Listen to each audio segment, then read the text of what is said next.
الرحمن الرحيم. وعن أنس رضي الله تعالى عنه قال قال رجل يا رسول الله الرجل منا يلقى أخاه أو صديقه أينحني له؟ قال لا. قال أفيلتزمه ويقبله؟ قال لا. قال أفيأخذ بيده ويصافحه؟ قال نعم.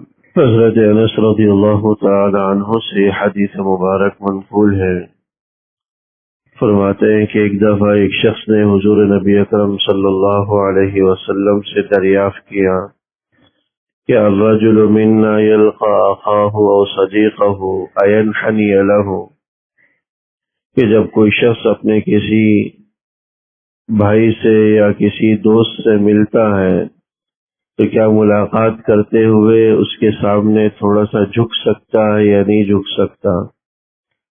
قال لا. حضور علیہ الصلوۃ والسلام نے فرمایا کہ نہیں، جھکنے کی اجازت نہیں ہے. پھر اس نے دوبارہ پوچھا کہ افیلتزمہ ویقبلہ، کیا اس کو اپنے ساتھ چمٹا سکتا ہے، یعنی معانقہ کر سکتا ہے، ویقبلہ، اور اس کو بوسہ دے سکتا ہے؟ قال لا. اس پر بھی حضور علیہ الصلوۃ والسلام نے فرمایا کہ نہیں، یہ بھی نہیں کر سکتا.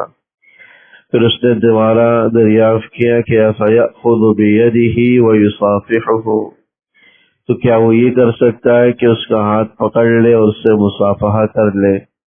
قال نعم. حضور علیہ الصلوۃ والسلام نے فرمایا کہ ہاں، مصافحہ کر سکتا. اس حدیث کے اندر جو ہدایت بیان کی گئی ہے وہ بڑی اہم ہدایت ہے.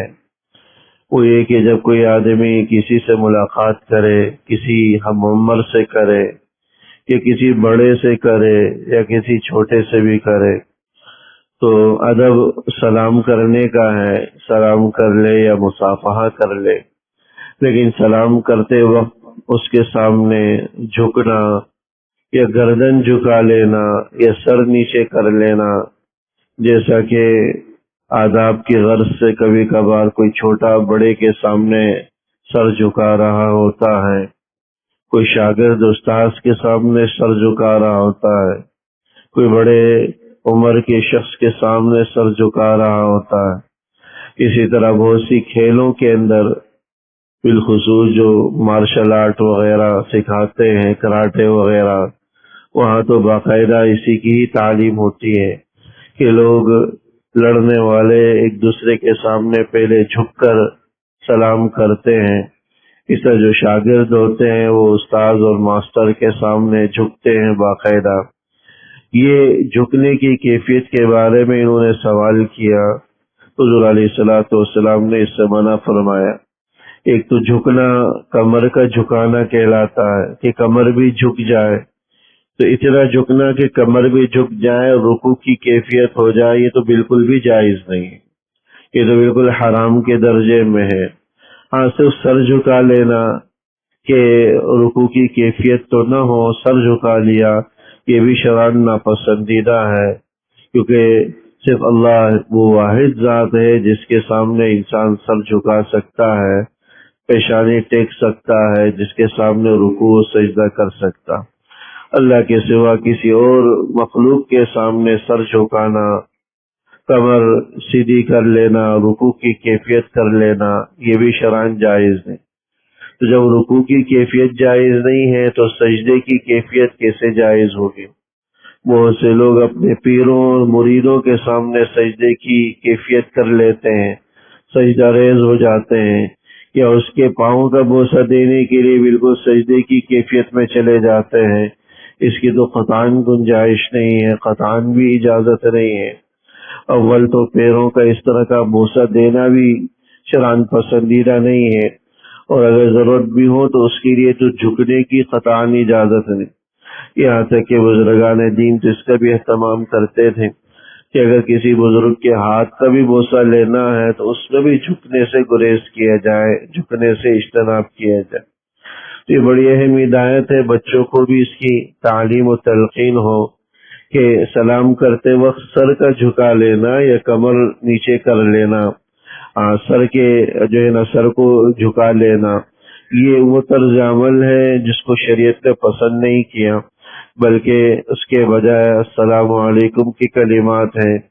اسی طرح بہت سے لوگوں کو آپ نے دیکھا ہوگا کہ وہ سلام کرتے وقت سینے پہ ہاتھ رکھ لیتے ہیں، تو اس کی بھی شرعاً کوئی حقیقت نہیں ہے، یہ بھی جو ہے درست نہیں ہے۔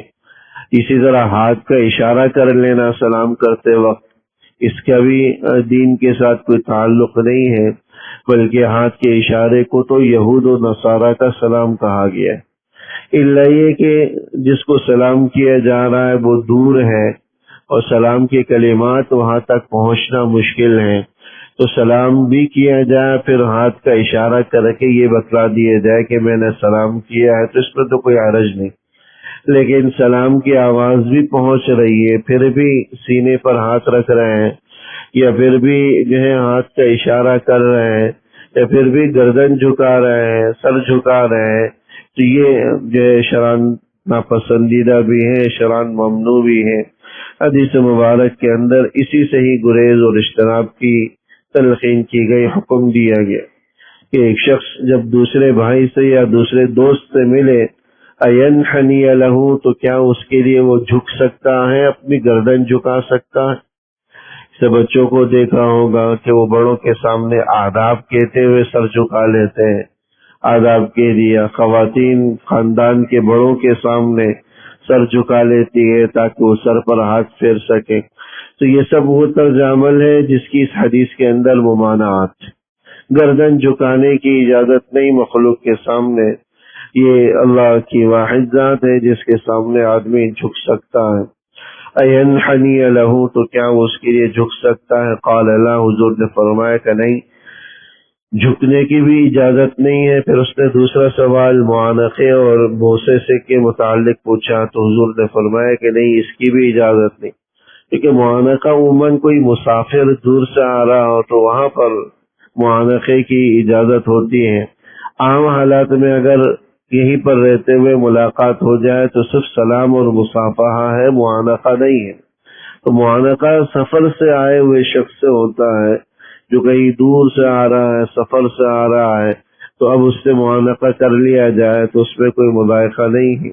لیکن اگر یہیں پر موجود ہے اور ملاقات ہو رہی ہے تو اس میں مصنون طرز عمل سلام اور مصافحہ ہے، معانقہ اس کے اندر ثابت نہیں۔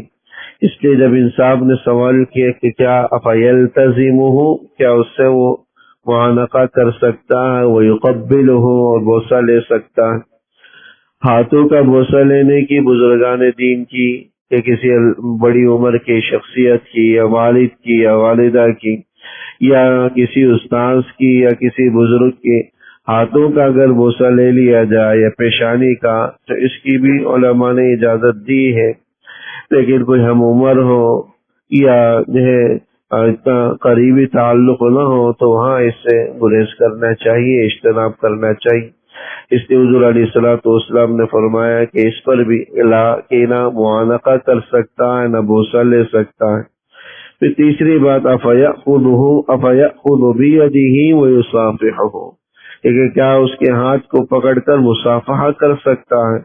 اس پر حضور علیہ الصلوۃ والسلام نے ہاں فرمایا اور اس کی اجازت دی، اور بتلایا کہ ملاقات کے وقت ادب صرف سلام اور مصافحہ ہے، اور اس کے اندر بھی اصل سلام ہے، سلام کے ساتھ مصافحہ کر لیا جائے تو یہ مصنون طریقہ کار ہے۔ معانقہ ہو یا بوسہ ہو، یہ عام ملاقاتوں کے اندر نہیں ہے۔ کوئی بہت دور سے سفر سے آ رہا ہو تو وہاں کرنے میں کوئی حرج نہیں، لیکن جھکنا، گردن جھکا لینا یا کمر جھکا لینا کہ رکوع کی کیفیت ہو جائے، یا کسی کے سامنے سجدے کی کیفیت میں جھک جانا پاؤں کا بوسہ لیتے ہوئے، اس کی حضور علیہ الصلوۃ والسلام نے بالکل بھی ممانعت فرمائی، یہ کسی بھی حال میں اس کی اجازت نہیں ہے، لہٰذا اس سے گریز اور اجتناب کرنے کا حکم ہے۔ اللہ جل شانہ عمل کرنے کے لیے۔ ربنا تقبل منا انك انت السميع العليم وتب علينا انك انت التواب الرحيم، وصلى الله تعالى على خير خلقه محمد وآله وصحبه اجمعين، آمين برحمتك يا